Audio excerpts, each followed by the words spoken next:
Message from the universe. দেখা যাক আজকে ইউনিভার্স তোমাদেরকে কি মেসেজ দিচ্ছেন। King of once.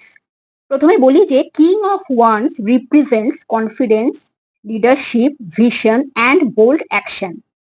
তোমার মধ্যে এবিলিটি আছে তোমার স্বপ্নগুলোকে সত্যি করার, কিন্তু সাকসেস তখনই আসে যখন আমরা নিজের ওপর বিশ্বাস রাখি, নিজের কাজের দিকে ফোকাসড থাকি আর অ্যাকশন নিই। এই কার্ডটা তোমাকে এনকারেজ করছে টু থিঙ্ক বিগ, বড় কিছু ভাবো আর নিজের ওপর বিশ্বাস রাখো।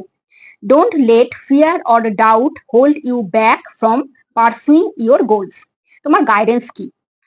Believe in your abilities and lead with confidence. নিজের এবিলিটিস এর ওপর বিশ্বাস রাখো আর কনফিডেন্সের সাথে এগিয়ে যাও।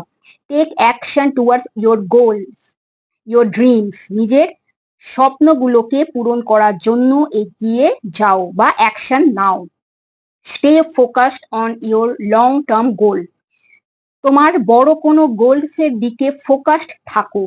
দেখবে ছোটখাটো আমাদের অনেক গোল অনেক সময় পূরণ হয়ে যায়, কিন্তু বড় কোনো গোল পূরণ হতে সময় লাগে। তাই বলা হচ্ছে ফোকাসড থাকতে লং টার্ম গোলস এর দিকে। তাহলে আজকে এটা ছিল আমার রিডিংটা ভালো লাগলে লাইক শেয়ার কমেন্ট করো, ফলো করো, সাবস্ক্রাইব করো। আর সবাই খুব ভালো থেকো।